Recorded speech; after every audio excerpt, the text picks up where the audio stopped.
アメリカの宇宙企業アストロボティックは8日に打ち上げた無人月着陸船ペレグリンの月への着陸が事実上困難になったと明らかにしました。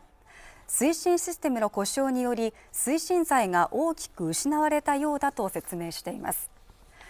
成功すれば民間企業として初めての月面着陸となる予定でしたが、今後月への着陸とは異なる任務で実行できるか検討しているということです。